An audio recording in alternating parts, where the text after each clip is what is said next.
தாலி பாக்கியம் பாகம் 23. அன்று மாலை 7 மணி வரை கற்களை பொறுக்கி வந்து பள்ளத்தில் போட்டாள். தோண்டிய பள்ளம் தரைமட்டத்துக்கு வந்தது. இயந்திரம் தோண்டிய மண் மொத்தமும் மீண்டும் பள்ளத்தில் அள்ளி கொட்டினாள். அன்று இரவு உறங்கக்கூட முடியாத அளவுக்கு உடல் வலித்தது. புரண்டு புரண்டு படுத்து அவள் படும் துன்பத்தைக் கண்டு இதயம் வலிக்க கையாலாகாத தூரத்தில் படுத்திருந்தான் செல்வன். 4ஆம் நாள் காலை மலையின் மறுபக்கம் இருந்த மழைநீர் குட்டையிலிருந்து குடத்தில் தண்ணீர் மொண்டு வந்து களக்காலில் ஊற்றினான். மதியத்தோடு அந்த வேலை முடிய சுற்று சுவர் வைக்க மண் அள்ளி வர வேண்டும். காட்டின் ஒரு பகுதியில் செம்மண் கிடைக்கும். அந்த மண்ணால் கட்டிய வீடுகளுக்கு மேல் தலைமை போடலாம். அந்த அளவுக்கு உறுதி வாய்ந்த மண். தேவகி குழந்தையை மடியில் வைத்து இறுக்கமாக கட்டி அந்த துணியை தோளின் குறுக்காக தூளி போல் போட்டு கொண்டாள். இரும்பு கூடையையும் மண்வெட்டியும் எடுத்து தலையில் வைத்து கொண்டு காட்டுக்குள் சென்று மண் அள்ளி வந்து கொட்டினாள்.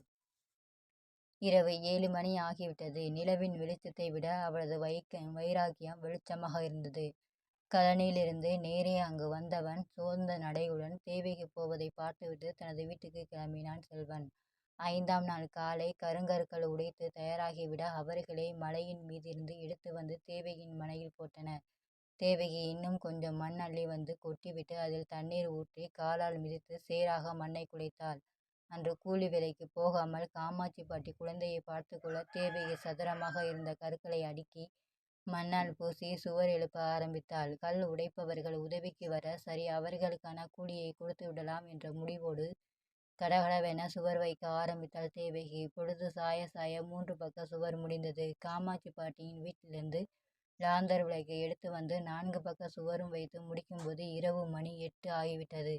தேவகி வந்து சோறு செய்து சாப்பிட்டு படுக்கும்போது மணி 10 ஆகிவிட்டது. இவனை காக்கும் பொறுப்பில் ஒரு ஜீவன் உண்ணவும் முடியாமல் உறங்கவும் முடியாமல் தவித்து விழித்திருப்பதை உணராமலேயே உறங்கினாள் தேவகி.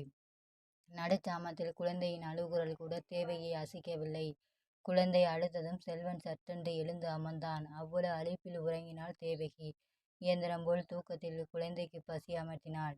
வயிறு நிரம்பியதும் மழலையில் பேசியபடி கைகளை ஆட்டி விளையாடிய மகனை ரசிக்க கூட முடியாமல் உறங்கியவளை பரிதாபத்துடன் பார்த்தான் செல்வன்.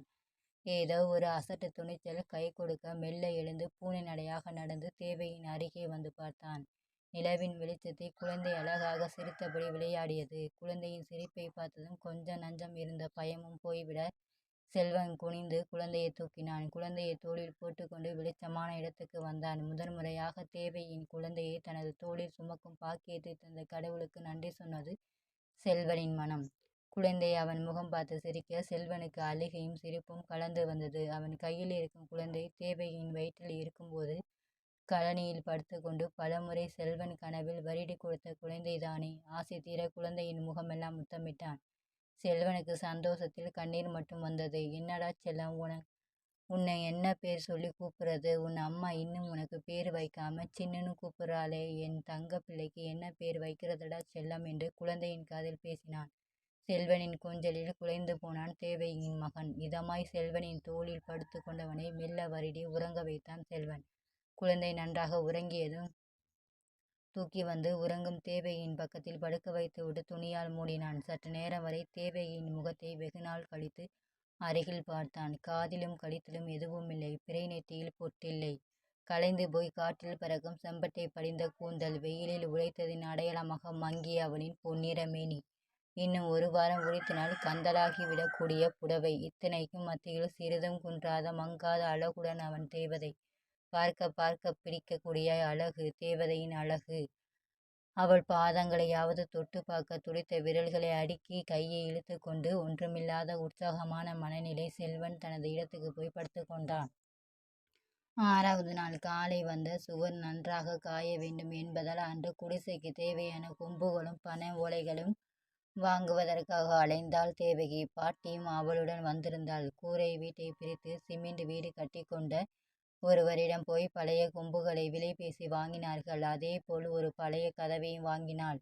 ஆனால் ஓலை மட்டும் கிடைக்கவில்லை. ஓலை கிடைத்தாலும் மரத்திலிருந்து வெட்டி அதை படிய வைத்து அதன் பின் கூரை மேய்ந்து கொள்ள கிட்டத்தட்ட 1 மாத காலமாகும். அது சரியாக வராது என்று எண்ணிய தேவகிக்கு வேறு ஒரு யோசனை தோன்றியது. அந்த மலை குண்டுகளில் ஏராளமாக கிடைக்கும் மஞ்சி எனும் பில் கொண்டுதான் முன்பெல்லாம் வீடு கட்டுவார்கள். ஆள் உயரத்திற்கு வளரக்கூடிய இந்த புல் வகை நீரை ஊடுருவ விடாது.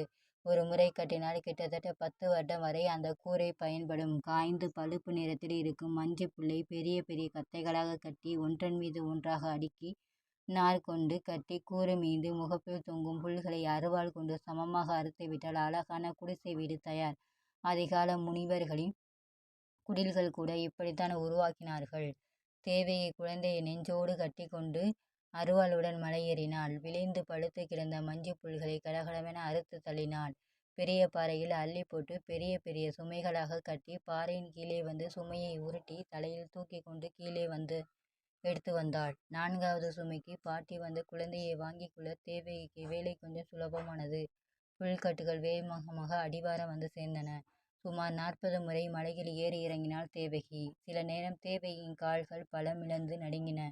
அதற்கு ஓய்வு கொடுக்க மனமின்றி வீம்புடன் வேலை செய்தாள். சிறு சிறு வெட்டுகள் விழுந்து காலை தரையில் ஊனுவதற்கு கஷ்டமாக இருக்க பழைய துணியை நனைத்து 2 காலிலும் கட்டி கொண்டு மலையில் ஏறிச் சென்று சுமையை தூக்கி வந்தாள் தேவகி. அன்று இரவு 7 மணிக்கு காமாட்சி பாட்டியை துணைக்கு அழைத்து கொண்டு பக்கத்து ஊர் சென்று மஞ்சி குடிசை கட்டும் ஆட்களுக்கு சொல்லிவிட்டு வந்தாள் தேவகி. அன்றும் அலுப்புடன் உறங்கியவளின் பக்கத்தில் சிரித்து விளையாடிய குழந்தையை சத்தமின்றி வந்து தூக்கி கொண்டான் செல்வன்.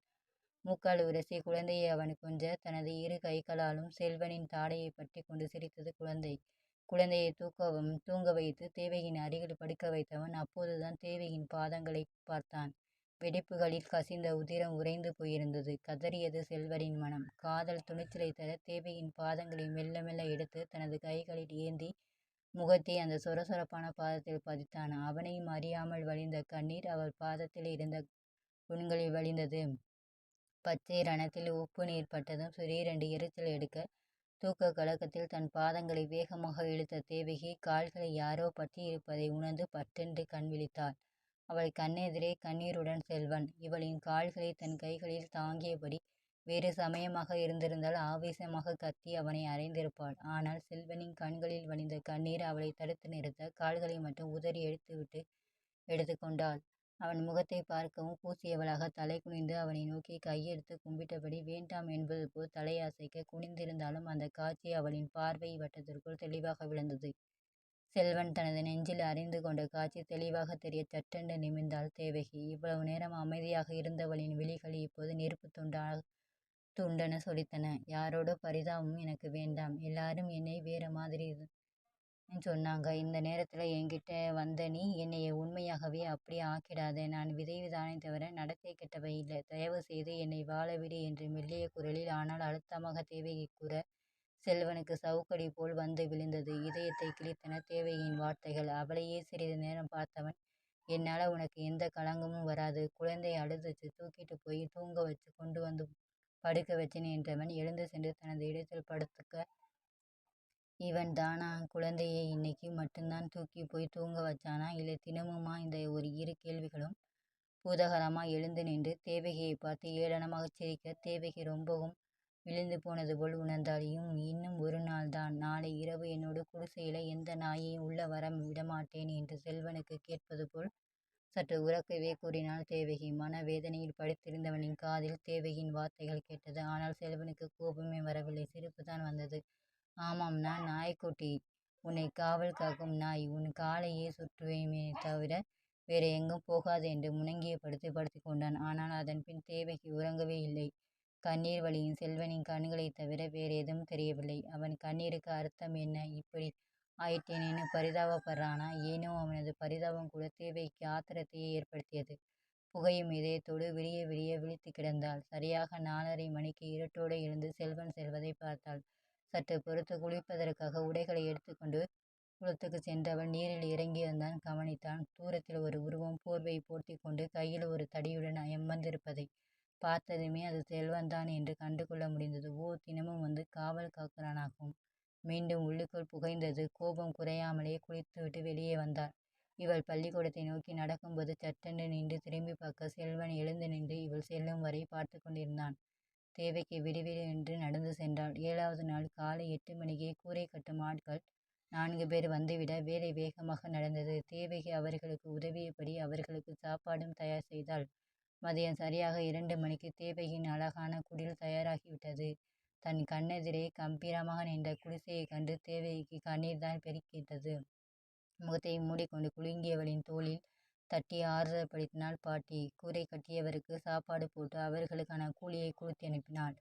பிறகு பாட்டியின் வீட்டிலிருந்த பாத்திரங்களை எடுத்து வந்து குடிசைக்குள் வைத்தாள். அன்று மாலை பால் வாங்கி வந்து குடிசைக்குள் அடுப்பு பற்ற வைத்து பாலை காய்ச்சி முதலில் தன் மகனுக்கு புகட்டி பிறகு பாட்டிக்கும் கொடுத்தாள். தொடரும். உங்களுக்கு இந்த வீடியோ பிடிச்சிருந்தா லைக் பண்ணுங்கள், ஷேர் பண்ணுங்கள், சப்ஸ்கிரைப் பண்ணுங்கள். தேங்க்ஸ் ஃபார் வாட்சிங்.